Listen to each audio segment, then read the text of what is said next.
Thank you for a great time in Nashville, Raquel typed on her phone. It meant so much to Navia. I'd love to see you again. Raquel studied the text, then edited the final sentence. We'd love to see you again. No, that wasn't right either. How do you ask the country star you have had a crush on for decades to come to your tiny town in the middle of nowhere? Raquel dropped her phone on the sofa and groaned. Why doesn't he just call? Because the ball is in your court, Mom Taylor said.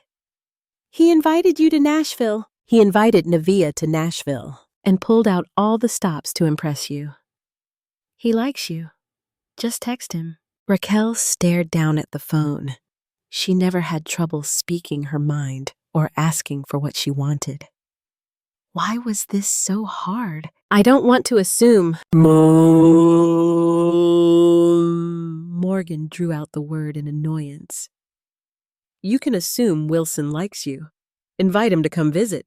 Raquel thought back to the kiss, a giddy warmth flowing through her. It just seemed so much like a dream. She couldn't bear the thought of waking up and discovering it wasn't real. What am I even going to do with him if he comes? Raquel fought for an excuse. We have one restaurant that serves 2 choices a night and a general store with a semi-functioning espresso maker. That's not exactly Nashville. No, it's Pronghorn, Taylor reminded her. You can go hiking or birdwatching or stargazing or whatever old people do. Yeah, didn't he go on a Sasquatch expedition the last time he was here? Morgan asked. I feel like that set the bar pretty low. Raquel sat back on the little sofa that she'd thrifted and reupholstered in a lively patterned fabric. She glanced around the comfortable little home that she shared with her girls on 5 acres just out of town. She'd painted the walls bright colors and had taken pleasure in renovating old furniture and arranging dried flowers into bouquets throughout the house. The attic that had once served as her daughter's playroom was now completely taken over by the jewelry-making business. Once, the citizens of Pronghorn learned that she was the mystery artist behind the turquoise jewelry sold at Mac's store.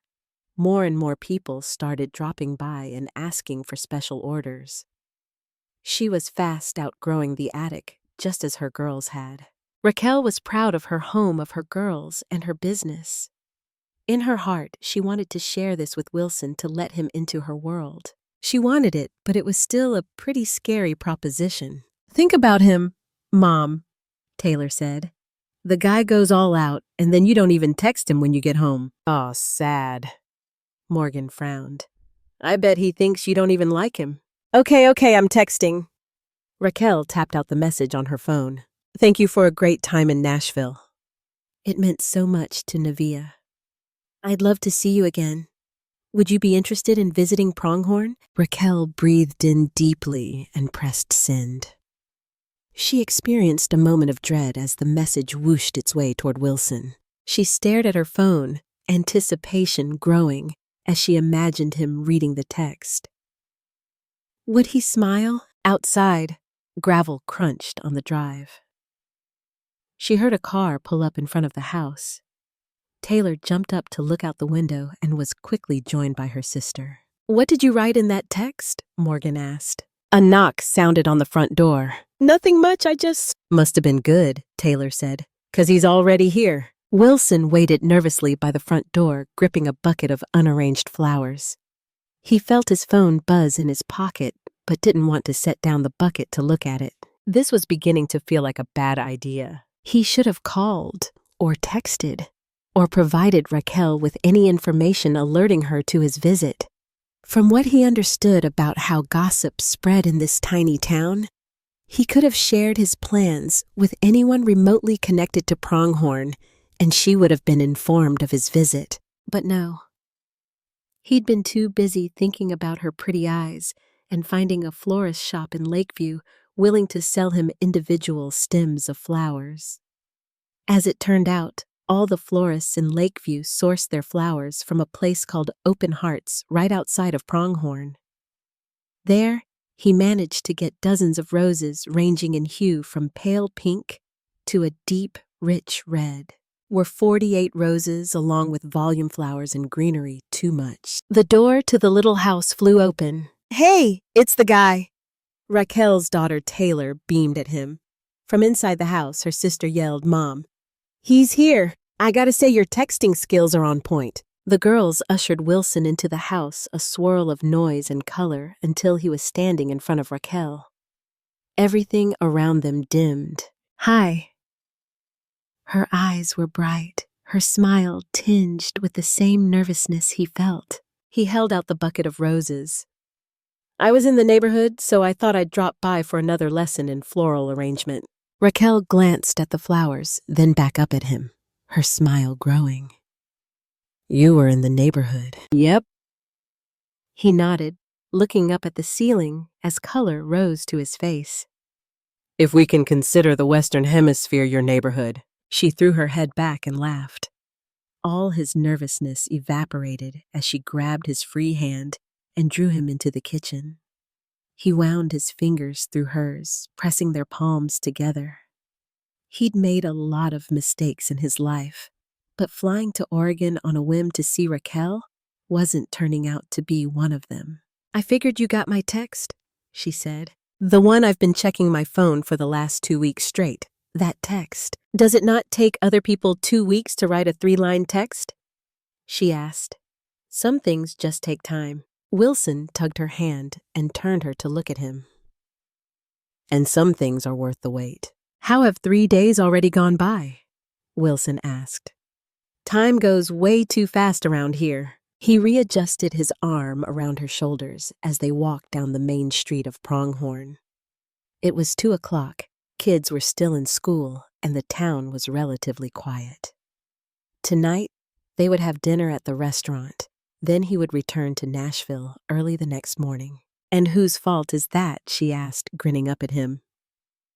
"You're the one who makes everything in Pronghorn seem fun and new." "Oh no, that's on you for sure. You speed up time.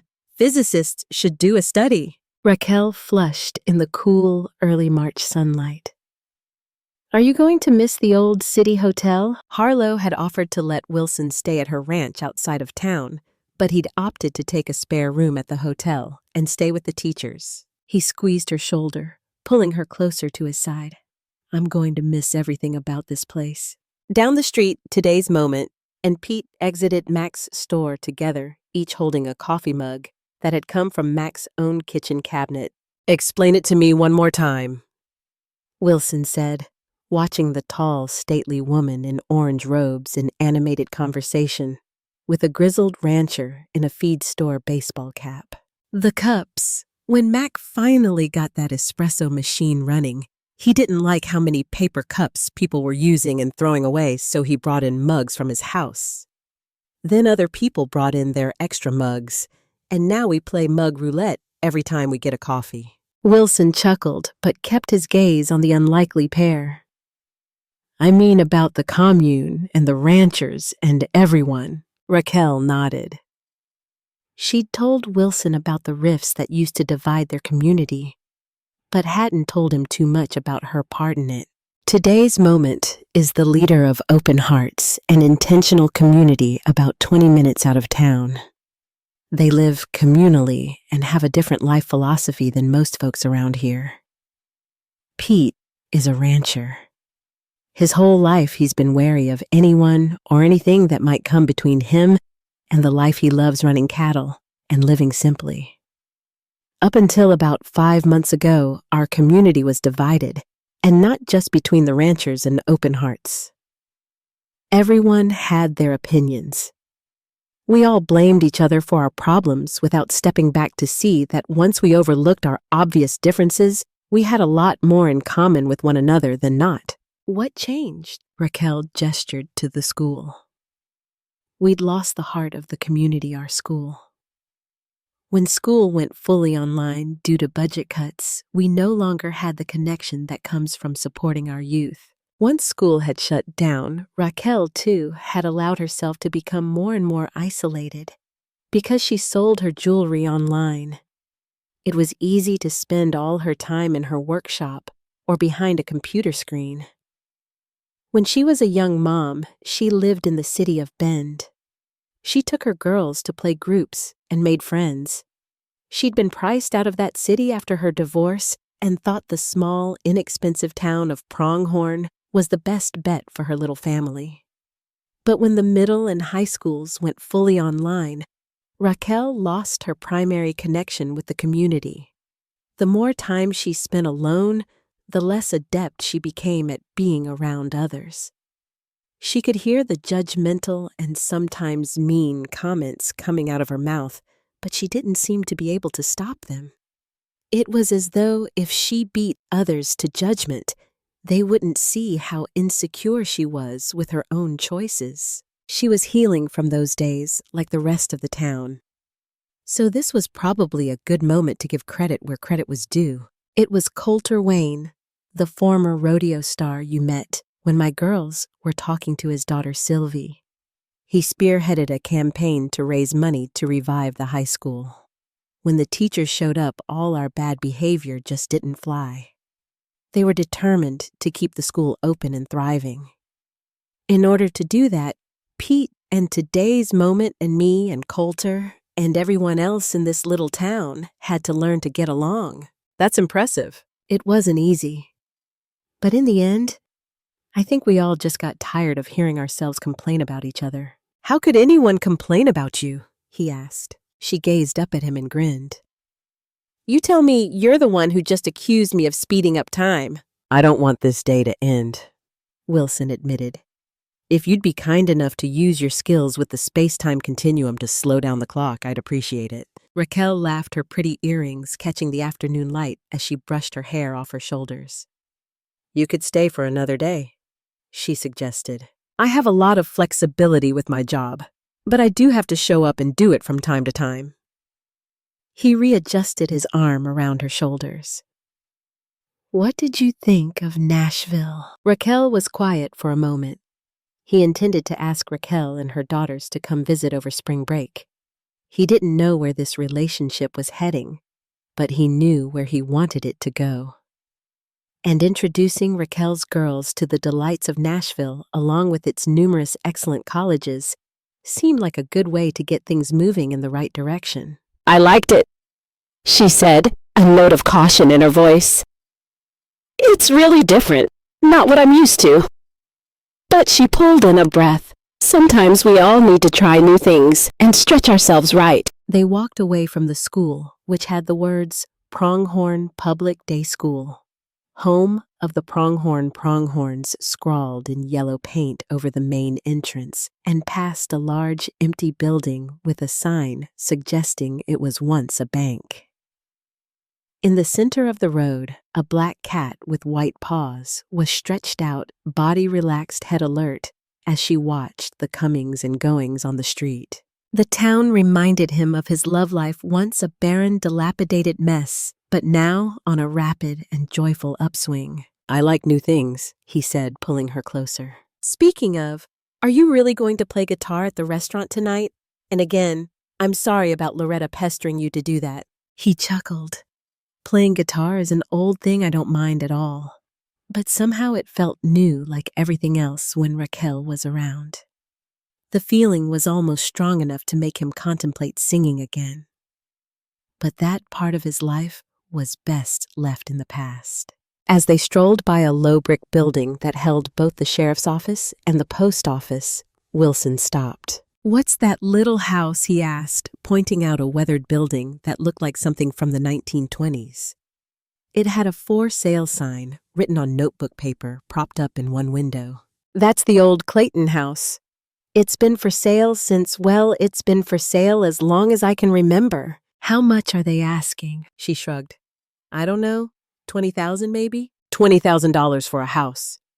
He shouted his words echoing down the empty street. His outburst annoyed the cat but didn't startle it. I think the family would be happy just to be rid of it. They haven't lived in the area for years. Wilson studied Raquel, thinking about the little upstairs workshop she seemed to be outgrowing back at her house. A plan began to hatch in his mind. What are you smiling about? She asked. Nothing. I just love reasonably priced real estate. Why does that sound like the title to one of your songs? Wilson laughed. Because putting down roots and investing in the future is a major theme in country music. He settled his arm more fully around her shoulders, and she leaned against his chest. Wilson kissed the top of her head. Maybe it was finally time for the same theme to apply to his life. One more song, Nevaeh cried. You have been asking this man for one more song for the last hour. Amber chastised her niece. Let him eat in peace. Angie, the proprietress of the restaurant, had been more surprised to see Amber Danes in her dining room than she was to host a Nashville producer. But Wilson getting to eat his dinner was a point they could both agree on. He hasn't even tried his chicken-baked steak yet. Give him a break. Raquel grinned as Wilson widened his eyes toward his plate and shifted the guitar in his arms. The food Angie served at the restaurant was made with love, but no one would call it fine dining. How about something from the aughts? He asked. Tim McGraw Coulter Wayne suggested his favorite musician, the same one he'd suggested for each of the last 3 decades. The crowd cheered. Nevaeh pointed a finger at Wilson and said, You have to sing this time too. Wilson shook his head. Nope. Pronghorn, this is on you. This had to be the most fun the restaurant had ever seen. When word got out that the former country star was in town, people began showing up from all over. As always, Angie gave the teachers her best table by the window. The old ranchers, Pete and Ed, sat at their usual spot. Today's moment took a corner table with a group from Open Hearts. Even Mrs. Moran, the 80-something-year-old Spanish teacher, and her best friend Flora Weston had come to see what the fuss was about. And everyone sang along, except Wilson. Raquel was as caught up in the magic as everyone else. Aside from a brief conversation with Loretta, the town's real estate agent, volunteer, principal, volunteer mayor, self-proclaimed change agent, Wilson had played guitar all evening as the crowd sang along. He played Taylor Swift for her girls, a Guns N' Roses classic for one of the exchange students, a Jelly Roll song that Angie not only sang along with but also teared up a little as she sang. It was a completely unapologetically magical evening. Raquel and Angie barked as they all finished a classic Patsy Cline song, Get Your Boyfriend to Sing That Song About the Quarter to You. Unease washed through her. Raquel didn't like being the center of attention. The idea of Wilson singing to her in the middle of the crowded restaurant was mortifying. She glanced at Wilson from under her lashes to see that he looked even more uncomfortable.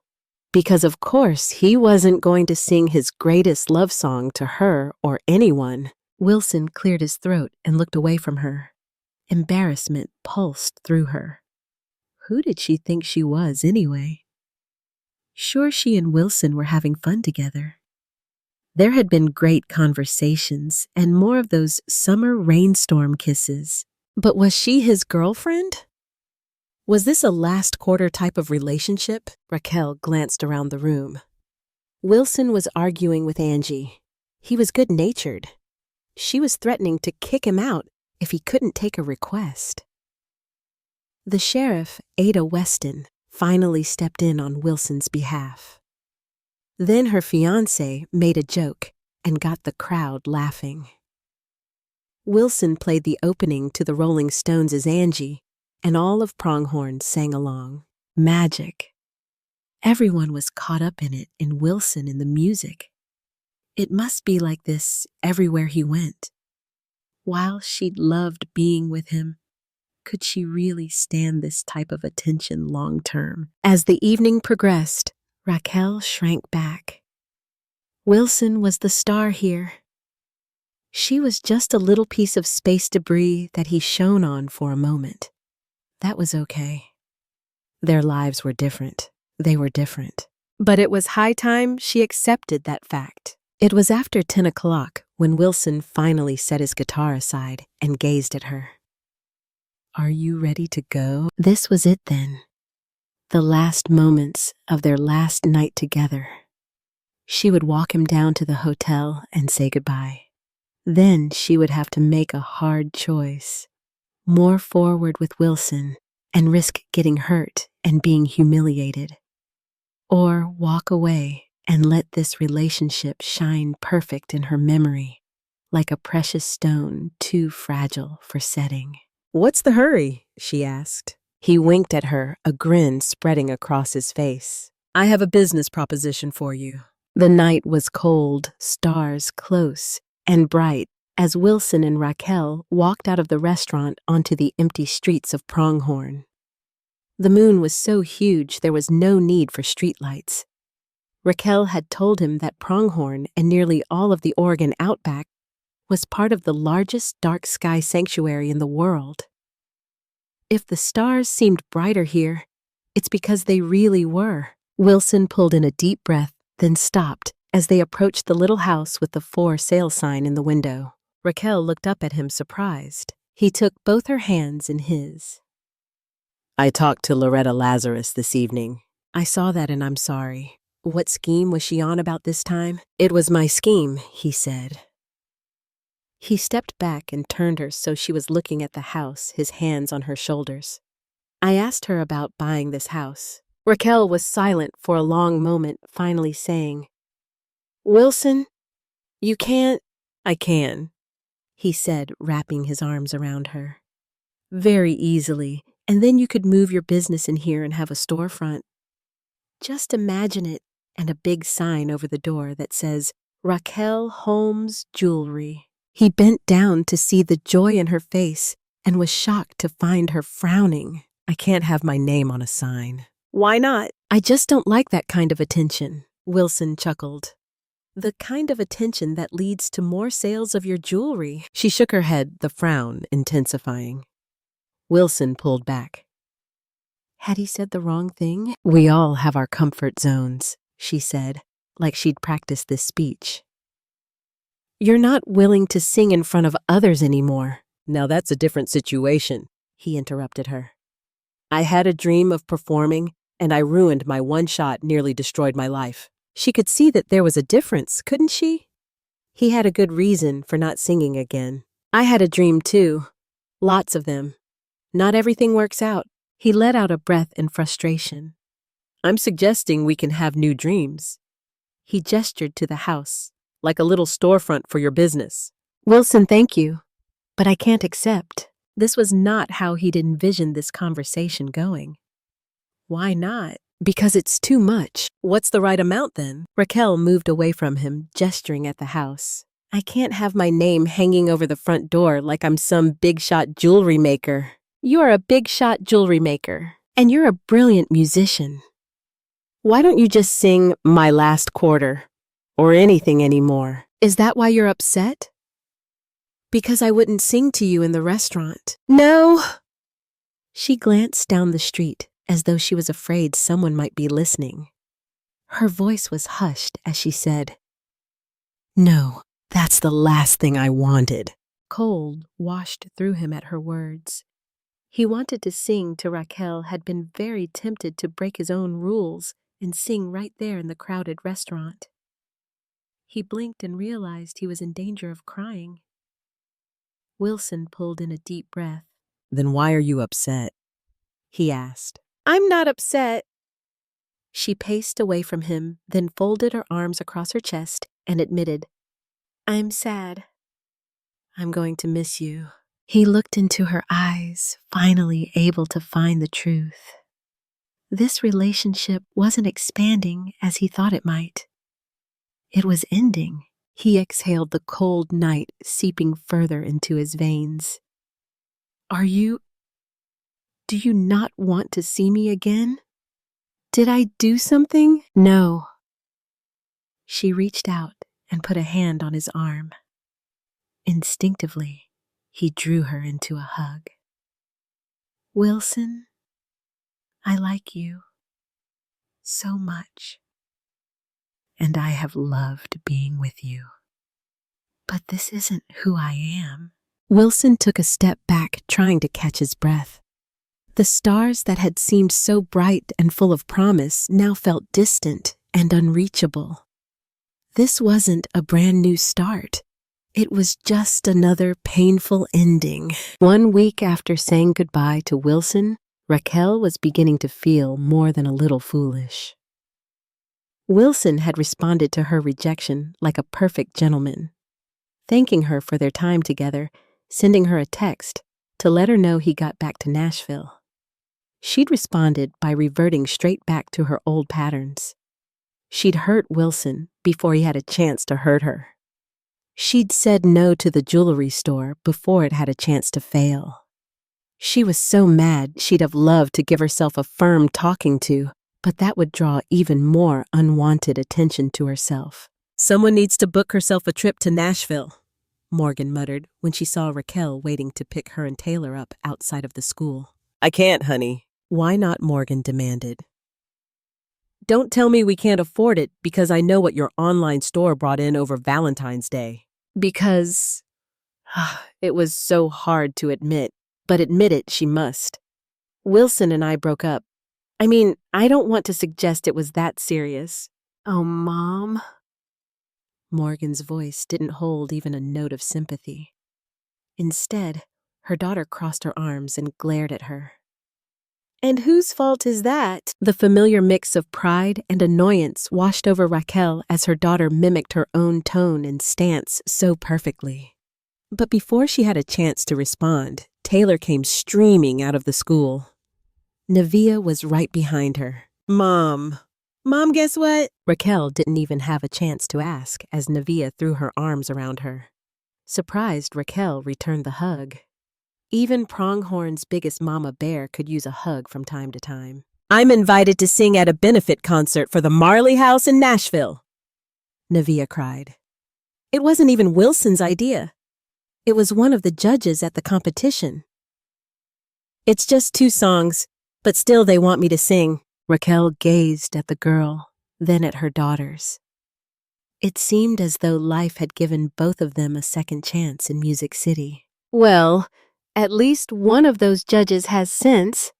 When do we leave for Nashville?" Wilson reread the text he'd written to Raquel. He was backstage at the Marley House fundraising concert, about to sing in front of a crowd for the first time in decades. All he could think about was Raquel. He'd been pushing the next step in this relationship, feeling like he had a fresh start with Raquel. But the truth was, his past would always be a part of him. Raquel didn't have a problem with the mistakes he'd made. He did. He needed to unbreak his own heart, get over his past before he could move on. Singing again, reconnecting with the gift he'd abandoned, was a start. Wilson glanced at the backstage monitor. They had another 15 minutes before showtime. He had agreed to accompany Navia on the guitar for her first song, then would sing a duet with her. Navia was chatting with another young performer. Her confidence had expanded exponentially since the last concert. She would continue to grow and develop as an artist, and if all that ever came of his connection with Pronghorn was Navia's career, it would be more than enough. He refocused on his phone thumb hovering over the send button. More than once his daughter had gotten on him about writing long texts, but Carol didn't have to know about this. Right now, he needed to lay it all on the line for Raquel. "I said I don't perform anymore. That performance reminds me of all my lost chances. I've been dwelling on the career I ruined for most of my life. Now it's time to look forward. I'm going to do whatever I can to keep from losing any more opportunities. I encouraged you to come out of your shell and open a store because I see everything you have to offer. It's only fair that if I ask you to take a risk, that I am willing to take one too. I've agreed to perform for the first time since 1998. In a few minutes, I'm going to walk out on stage and sing a duet with Navia. But you probably already know that. Before I go on, I want you to know how much I've loved our time together. You've inspired me to accept my past and rebuild from a foundation of hope. You make me feel like starting over. More than anything, I want to start over with you by my side. But I can't fault you if you don't have space for me. I would love to see you again. I will understand if you don't want to see me. I miss you. Wilson gazed at the text, pulled in a deep breath, and hit send. Then he grabbed his guitar and looked at the hopeful young woman from Pronghorn. "Who's ready to sing?" Raquel Holmes was on a mission, and all the bling boots and hair extensions in the world weren't going to stop her. "Excuse me." She brushed past a vaguely familiar woman who may or may not have the #1 song on the country charts this week. Backstage at the Marley House fundraiser was a zoo in which all the animals had gotten a makeover by Dolly Parton. Raquel's original plan had been to accompany Nevaeh and Amber to Nashville, watch the concert quietly from the back row, and apologize to Wilson after the festivities. But she'd never gotten up the nerve to tell Wilson she was coming. Then she got his text, and it was pretty clear there was one thing she needed to do.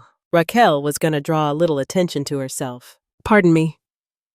Raquel slipped past a trio of handsome young men in 1970s-inspired jackets and mustaches. "I need to scoot past you," she said to a woman in a black suit with an earpiece. "May I see your access pass?" a brawny man asked. Raquel stopped in her tracks, then realized he was talking to a couple of young women whose dresses seemed to be made out of upcycled disco balls. That was one benefit of being a mom in your 40s. No one ever suspected you were up to any type of trouble. Raquel paused at the entrance to the stage, watching Wilson play guitar as Nevaeh sang. As the last notes rang out over the audience, Wilson turned toward the wings and saw her. Their gazes locked. Wilson started to remove his guitar as he moved toward her. That wasn't going to do at all. The man still needed to sing. Raquel drew in a breath and marched out on stage. "If I may." Raquel held out her hand, asking for Nevaeh's microphone. If the girl was surprised she didn't show it, Nevaeh just handed the microphone over. Raquel glanced out at the crowd. There were a lot of human beings in the audience, and not one of them had shown up to see a middle-aged mom declare her feelings for a major Nashville producer. But this wasn't about them. They could all just sit tight while she took 3 minutes to apologize. Raquel tightened her grip on the microphone. "Wilson, Range, you are amazing. When I'm with you, my life unfolds in every direction. Possibility flows. It's not just that you bring new adventures to my life, but I am more capable when I see myself through your eyes. I don't ever want this to end. I always want you and our conversation and kisses and connection. So I made you a ring." The audience gasped as Raquel pulled a ring out of her jacket. "Because that's what I do when I like someone. I make them jewelry." Raquel turned to the audience and spoke directly into the microphone. "I am Raquel Holmes, big shot jewelry maker." The audience cheered and hooted. That was fine, but she wasn't finished yet. She held the ring out to Wilson. "I want you to have this ring, and it can be whatever we want it to be. A friendship ring, a promise ring, let's give this more time and see where it's going ring. I don't want it to be a parting gift, but if that's where we are, I can handle it." He stared at her, not even glancing at the ring. Raquel was beginning to feel more than a bit foolish. Then Wilson reached out and took the microphone from her hands and gave it to Nevaeh. Not breaking eye contact, he slipped the ring onto the 4th finger of his left hand, wrapped one arm around her waist, and placed his other hand along her cheek. "You are all I think about," he whispered. "All I want." Then he pulled her into the sweetest kiss imaginable, the summer storm of emotion and well-being washing around them. Raquel Holmes had drawn undue attention to herself, tooted her own horn, grown way too big for her britches, and it felt fabulous. It took a hot minute for Wilson to remember that he was on stage and that the standing ovation he heard came from an actual crowd and not the beating of his heart. And even when he did remember, it didn't really seem to matter. "The ring is beautiful," he said, gathering both of Raquel's hands in his. "Thank you." She pulled his hand up so the ring was in his line of sight, a gentle reminder that he hadn't fully looked at it. Like everything she made, it was exquisite. An asymmetrical turquoise stone veined with warm hues set in a wide platinum band that seemed to shimmer like water. "So does this mean you like me?" he asked. Raquel nodded. "But you already knew that. It also means that I'm ready to be brave to take a bet on you and myself." "The odds are pretty good on that bet," she grinned at him.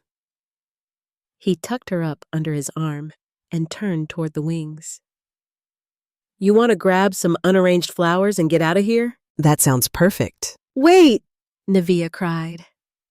Raquel and Wilson stopped and looked at the girl. Nevaeh spread her arms wide, gesturing to the band, then the audience. She made sure the microphone caught her words as she said, "You still need to sing."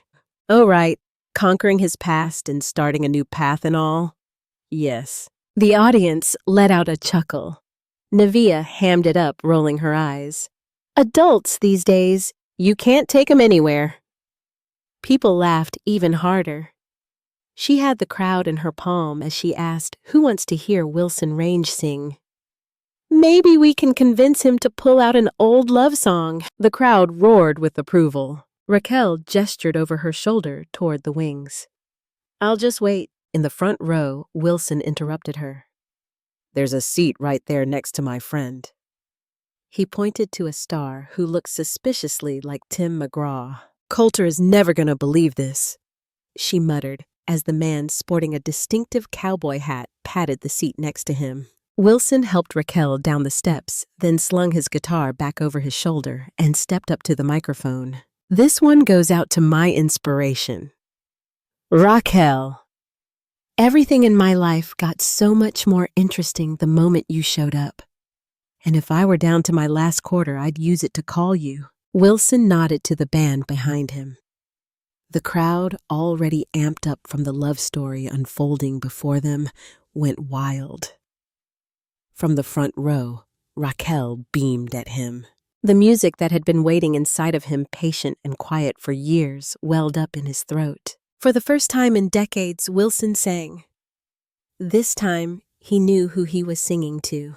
And just like that, he had a brand new start. If you loved Roses for the Single Mom, be sure to read the other books from Anna Grace's The Teacher Project miniseries, Lessons from the Rancher. Winning the Sheriff's Heart, Mistletoe at Jameson Ranch.